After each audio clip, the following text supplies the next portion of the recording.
రచయిత రోహిణి లక్ష్మి గారు రాఘవయ్య గారి ఇంట్లో ఆలోచిస్తూ ఉన్న శృతి ఇంతలో సీత అరవింద్ నెంబర్ సెండ్ చేయమని గుర్తొచ్చి సీత సెండ్ చేసి రెడీ అవ్వడానికి వాష్రూమ్కి వెళ్తుంది. కొంచెం సేపటి రెడీ అయ్యాక నార్మల్ కలర్ పంజాబీ డ్రెస్ వేసుకుని కిందకు వస్తుంది. అక్కడ హాల్లో సోఫాలో ఉన్న రాఘవయ్య గారు సచిన్ గారిని చూసి వెళ్ళి సచిన్ గారి పక్కన కూర్చుంటుంది. శృతి, నాన్న రామ్ ఎక్కడ? సచిన్ గారు పొద్దున్నే ఏదో సీరియస్ కేసు అని కాల్ వచ్చింది, వెంటనే హాస్పిటల్కి వెళ్ళాడు.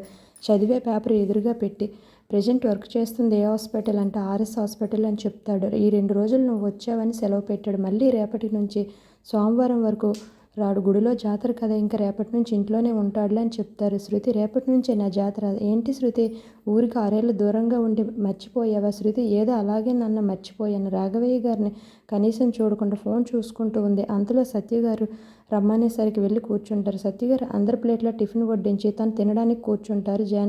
నా చిన్ననాటి స్నేహితురాలు వాణి గుర్తుందా? శృతి, గుర్తుంది. ఇప్పుడు తనకు ఎందుకు గుర్తొచ్చిందమ్మమ్మ అని అడుగుతుంది. ఈరోజు సాయంత్రం గుడిలో శివాలయంలో ఆమె పెళ్ళి. నువ్వు రెడీ అవ్వడానికి బట్టలు నగలు అన్నీ నీకు మధ్యాహ్నం నీ గదికి పంపిస్తానని చెప్తుంది.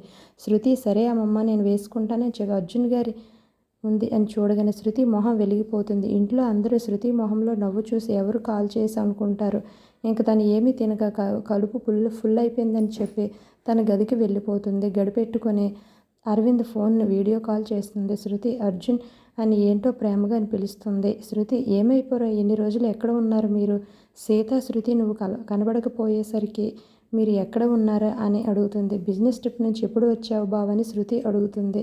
నేనే నీకు కాల్ చేసి చెప్దాం అనుకున్నాను అని మూసుకొని, నేను సీత ఇండియా వచ్చాము. అర్జున్ ఒక నిమిషం షాక్ అవుతాడు. అంతలోనే తనకి చాలా కోపం వస్తుంది. అర్జున్ ఎవరికీ చెప్పకుండా అలా ఎలా వెళ్ళిపోయారని అర్జున్ అడుగుతాడు. కోపాన్ని అదుపు చేసుకుంటూ జరిగిందంతా చెప్తుంది అర్జున్కి ఫోన్లో శృతి.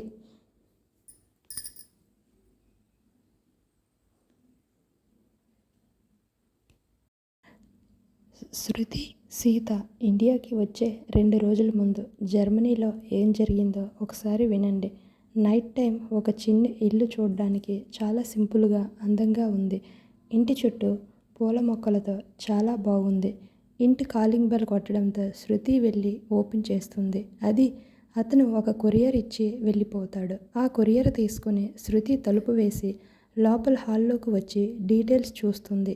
అది ఇండియా నుంచి సీతకి అని ఉండడంతో చూసిన సీత అని పిలుస్తుంది. సీత కిచెన్లో నుంచి వచ్చి ఆ కొరియర్ తీసుకొని ఓపెన్ చేస్తుంది. అందులో కొన్ని ఇంటి పత్రాలు, ఒక లెటర్ రాసి ఉంటుంది. ఇంటి ముందు ఆ ఇంటి పత్రాలు ఏమిటా అని చూస్తుంది సీత. శృతి కూడా ఆసక్తిగా చూస్తుంది.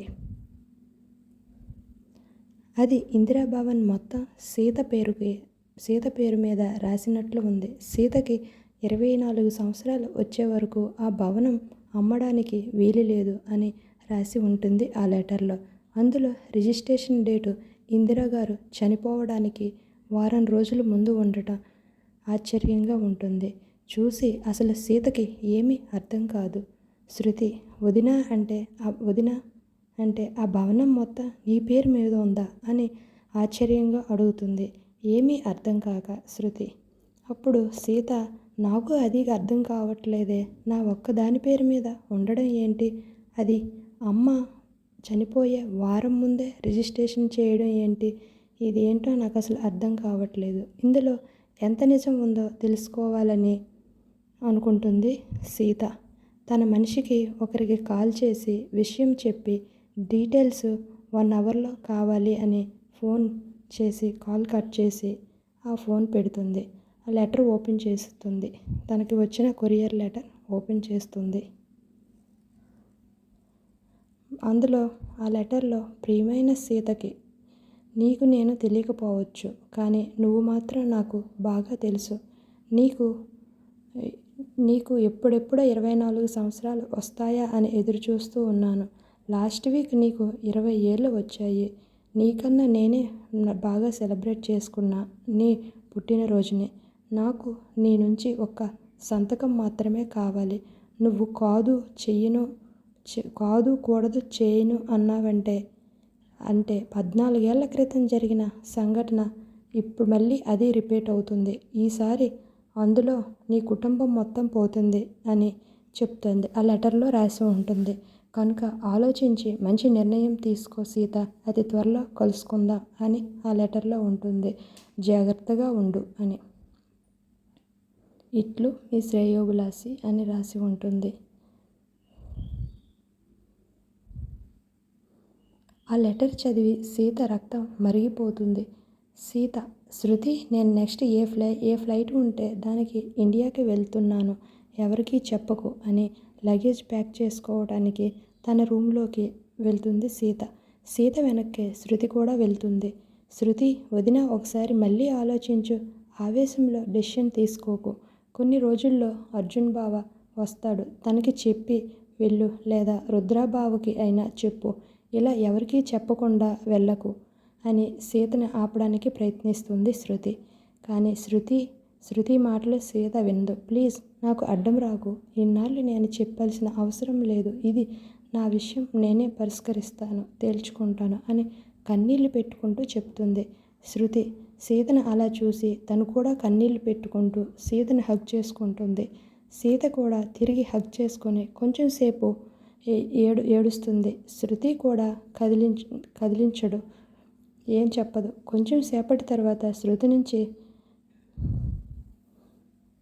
తన కన్నీళ్లను తుడుచుకుంటుంది సీత. అయినా నేను బ్రతికి ఉండగా ఇందిరాభవన్ని అలా ఎలా వాడికి ఇస్తా అనుకుంటుంది. అమ్మ నా పేరు మీద రాసి ఉందంటే నా మీద ఎంతో నమ్మకం, నేను ఎప్పటికీ కాపాడుకుంటాను. తను జ్ఞాపకాన్ని వాళ్ళకి ఎలా ఇస్తాను, వాడు ఎవడో కానీ వాడికి నా మొండితనం తెలియదు అని మళ్ళీ ప్యాక్ చేసుకోవడం స్టార్ట్ చేస్తుంది తన లగేజ్ని. అప్పుడు శృతి, నేను నిన్ను ఆపను వదిన, కానీ నేను మాత్రం నీతో వస్తాను, నిన్ను ఒంటరిగా నేను వదిలి వెళ్ళను, పంపించలేను అని చెప్తుంది. సీత, ప్రమాదమే, నువ్వు వద్దు అని అంటుంది శృతి చేయి పట్టుకొని. సీత అలా అనేసరికి సీత చేతి మీదకి తను ఇంకో చెయ్యి వేసి, ప్లీజ్ సీత, నన్ను రానియ్యు అని ఒక అరగంటకి సీతను ఒప్పించి తను కూడా తన లగేజ్ని సర్దుకోవడం, ప్యాక్ చేసుకోవడం స్టార్ట్ చేస్తుంది. కానీ ఫ్లైట్ టికెట్ తెల్లారి నైట్కి దొరుకుతాయి. ఇంకా అవే బుక్ చేసుకొని ఆ తెల్లారి ఫ్లైట్ ఎక్కి ఇండియా వస్తారు. ఇండియా వచ్చాక జరిగిన యాక్సిడెంట్ అంతా అర్జున్కి చెప్తుంది శృతి. అంతా విన్న అర్జున్కి పిచ్చ కోపం, బాధ వస్తాయి. అర్జున్, ఇప్పుడు సీతకి ఎలా ఉంది అని అడుగుతాడు. శృతి, బాగానే ఉంది, ఇందాకే మాట్లాడాను, నిన్ను ఒకటి అడగనా అని శృతి అర్జున్కి అంటుంది. అది చిన్నగా అడుగుతుంది.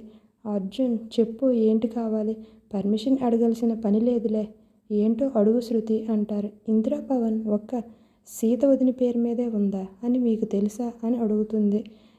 ఇందిరా అత్త, ఇది యాక్సిడెంట్ కాదు, హత్య అని నీకు అనిపించలేదా అని అదే డౌట్తో అడుగుతుంది శృతి.